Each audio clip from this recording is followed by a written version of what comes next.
Election అప్డేట్స్ను అందరికంటే ముందుగానే తెలుసుకోవాలంటే ఈరోజే ఆర్టీవీ లైవ్ యాప్ని మీ మొబైల్లో డౌన్లోడ్ చేసుకోండి. లేటెస్ట్ టెక్నాలజీతో చిన్న ఇంజెక్షన్ తో నన్ను పూర్తి ఆరోగ్యవంతురాలను చేశారు. Elite spine and pain management centre, Manikonda, Dilsukh Nagar. ఒక్కసారి వాళ్ళ తండ్రితో మాట్లాడే ప్రయత్నం చేద్దాము. నార్సింగ్ పోలీస్ స్టేషన్ లో కూడా ఫిర్యాదు ఇవ్వడం జరిగింది. అసలు ఏమని ఫిర్యాదు ఇచ్చారో తెలుసుకునే ప్రయత్నం చేద్దాం. నమస్తే అండి, ఇప్పుడు ఏమని ఫిర్యాదు ఇచ్చారు? నార్సింగ్ పోలీస్ స్టేషన్ లో మీరు కంప్లైంట్ ఇవ్వడం జరిగింది. ఏమని కంప్లైంట్ ఇచ్చారు? ఏమని ఇవ్వలేదు మేడం. ఒకటి ఏంటంటే నేను నా రూమ్కి వెళ్ళాము, అపార్ట్మెంట్ 5th 502 రూమ్కి వెళ్ళాం. రూమ్కి వెళ్ళిన తర్వాత వాళ్ళు ఏం చేశారు, వాళ్ళు ఏమన్నారు, ఎవరైనా పేరెంట్స్ వాళ్ళు వస్తే మేము ఓపెన్ చేసి వాళ్ళకి ఫస్ట్ చూపిస్తాం. చూపించిన తర్వాత మేము వాళ్ళు వచ్చేసి మేడం ఇద్దరు వచ్చారు కానిస్టేబుల్స్, నన్ను తీసుకొని చూపించారు. ఈయనెవరు, మీ బాబా, మీరేమైతే నేను తండ్రి అయినా అవుతాను. సరే ఏం సంగతి అంటే ఇట్లా సంగతి జరిగింది సార్, ఇట్లా సంగతి ఇది అని చెప్పిన.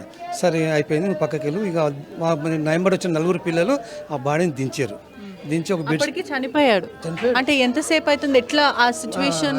స్టార్టింగ్ ఇక్కడ నుండి ఉదయం 9:30కి వెళ్ళింది మేడం. ఇక్కడ నుండి ఇంటిని 9:30కి వెళ్ళాడు.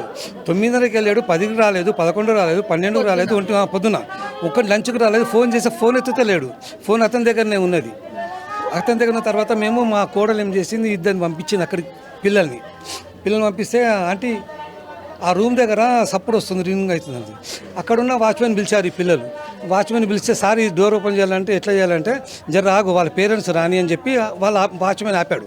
పోలీసు వాళ్ళు కూడా అక్కడే ఉన్నాయి. 8:45 అయితే నైట్లో. సరే నేను పోయిన తర్వాత వాళ్ళు ఏం చెప్పిన, మీరేమైతే సరే అని ఆ పిల్లలు ఏం చేశారు, దాన్ని ఇట్లా కిక్కు కొట్టారు. ఓపెన్ అయిపోయింది. ఓపెన్ కాగానే మాకు ఎదురుగా బాల్కనీలో బాడీ,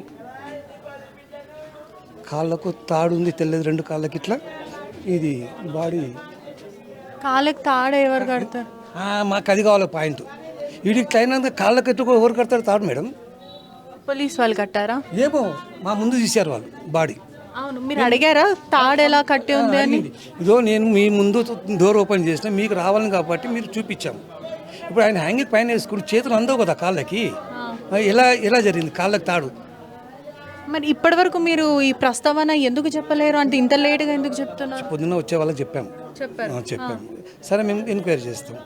అది పోలీసులు. అంటే ఇప్పుడు జనరల్లీ చనిపోయినప్పుడు హ్యాంగ్ చేసుకున్నప్పుడు వాళ్ళ కాళ్ళకి వాళ్ళు కట్టుకోలేరు కదా మేడం. మేము అడుగుతున్నాం మిమ్మల్ని, మళ్ళీ అది ఎవరు కట్టారు కాళ్ళకి తాడు? తెల్ల బట్ట తాడు ఇక్కడ ఉంది, కాళ్ళకి ఇట్లా ఉంది మేడం, ఇట్లా ఉంది, ఇట్లా బట్ట కట్టారు మొత్తం.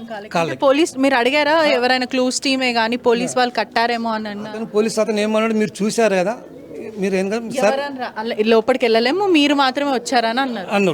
మీరు వచ్చారు కదా, మీరు చూశారు, మేము మీ కంటే ముందు మేము వెళ్ళలేదు, మీ ముందే డారు ఓపెన్ చేయించిన కిక్కు కొట్టి అది చెప్పారు. సరే సార్ పదామని బయట కంప్లైంట్ ఏమని ఇచ్చారు నార్సింగ్? ఇదే మాట చెప్పి అక్కడనా వాళ్ళు తీసుకున్నారు. మీకేమవుతారు ఏదైతే సార్ అంటే సస్పీషియస్ డెత్ అని చెప్పారా? డెత్ అని ఏం చెప్పలేదు, నాకు వాళ్ళే చెప్పారు. అయిపోయింది సార్ మీకు బాబు ఇట్లా సంగతి అని వాళ్ళు చెప్పారు. అని ఇట్లా మీరు అడిగినట్టే వాళ్ళు అడిగారు, ఎప్పుడు వచ్చాడు, ఇట్లా జరిగింది, ఏం సంగతి అంటే సార్ ఇది అది చెప్పడం జరిగింది. పొద్దున్న 9:35 9:40కి బయటికి వెళ్ళాడు. ఆ తర్వాత మాకు అందుబాటులో లేడు. మేము ఫోన్లు చేస్తూ ఉన్నాము, ఫోన్లు ఎత్తుతలేడు. ఫోన్ అక్కడే ఉంది. అది డోర్ తెచ్చిన తర్వాత బాడీ చూసిన తర్వాత కానిస్టేబుల్ ఏం చేస్తాడు, ఫోన్ ఇచ్చాడు మా బాబుది.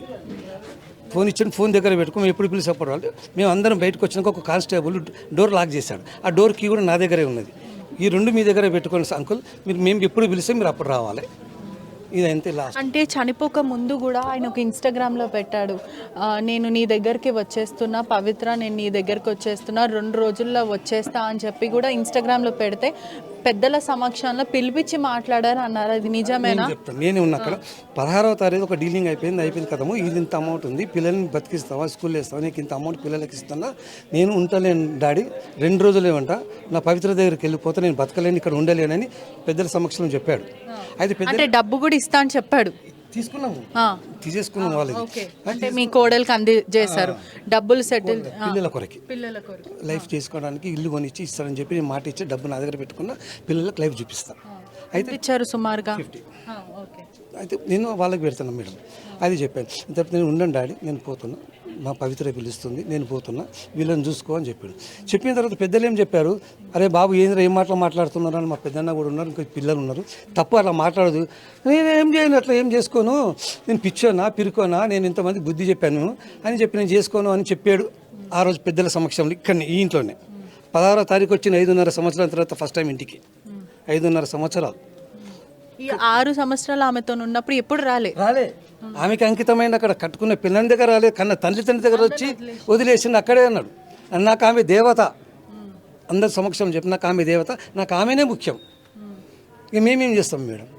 నిన్న మొన్న అన్నాడు 16వ తారీఖు నేను ఉంటాను, నేను 2 రోజుల డాడీ బతికేది, పిల్లలను చూసుకో, నా దగ్గర నా శక్తిని సంపాదించింది ఇది ఉన్నది, నీకు చేతిలో పెడుతున్నా, వాళ్ళని చంపుకుంటావా సాదుకుంటావా పెంచుకుంటావా మీరు చూసుకోండి చెప్పాడు మేడం. అంటే మీరు మందలు ఇచ్చారు, ఏం మాటలు ఇవి? నేను కాదు మేడం, 10 మంది ఉన్నారు. అవి మా అన్న కూడా ఉన్నారు తెలంగాణ, ఆయన కూడా చెప్పాడు ఏందిరా పిచ్చి మాటలు మాట్లాడుతుంటే, నేను 10 మందిని బతికించి 10 మందిని మాట్లాడి చేపించినాను, నేను బతకను చావను, ఏం మాట్లాడుతున్నా ఇట్లా, మరి ఈ మాటలు వచ్చినాయి ఎందుకు? లేదు ఉట్టి మాటలు ఇవన్నీ అన్నాడు. నెక్స్ట్ డే రియల్గా అయిపోయింది. ఇవాళ నిన్న ఏం చేద్దాం చెప్పు మేడం? ప్రస్తుతం కుటుంబం సంబంధించిన ఏ విధమైన న్యాయం కోరుకుంటున్నారా, లేకపోతే మీ తరపు నుంచి ఏమన్నా ప్రజలకు చెప్పాలనుకుంటున్నారా? నేను మా కుటుంబం కోరుకుంటాను మేడం, మా పిల్లల కొరకు నేను సేవ చేస్తాను, వాళ్ళని బతికించుకుంటాను మేడం. నేను మా కొడుకు మాట ఇచ్చినా నేను పిల్లల్ని పోషిస్తాను, పిల్లల్ని పెద్దగా చేసుకుంటాను. నేను శక్తి ఉన్నంత వరకు నేను నా భార్య, ఆమెకు ఎవ్వరు లేరు, మాకు ఎవ్వరు లేరు, మేము మా పిల్లల్ని చూసుకొని మేము బతుకుతాం, మమ్మల్ని చూసుకొని వాళ్ళు బతుకుతాం. మిమ్మల్ని చూస్తుంటే మీ కోడలికి తల్లిదండ్రుల్లాగా అనిపిస్తున్నారు, మీ వైఫ్ కూడా అత్తలాగా లేదు, అంటే సొంత తల్లిలాగా ఉన్నారు, అంటే మిమ్మల్ని చూస్తుంటే చాలా గర్వంగా ఉంది. నేను ఇప్పటికి కూడా మాకు 2 కోడలు మేడం, 2 కోడలు చెప్పాను, మీరు నాకు కోడళ్ళు కాదు, నాకు 3 బిడ్డలు, సొంత బిడ్డ ఒక్కడిని, వీళ్ళిద్దరు నాకు బిడ్డలు మేడం అని చెప్పాను, 3కి చెప్పాను, సొంత బిడ్డలాగా చూసుకుంటే వాళ్ళని. మీరు నేను లేకున్నప్పుడు వాళ్ళు అడిగితే వాళ్ళు అదే చెప్తాం. వాళ్ళు నన్ను ఇంతవరకు ఒక మాట నన్ను అనలే, నేను వాళ్ళని ఒక మాట నేను వాళ్ళని అనలే, బిడ్డలాగా చూసుకోవడం, నన్ను వాళ్ళు కూడా మంచిగా చూసుకుంటారు.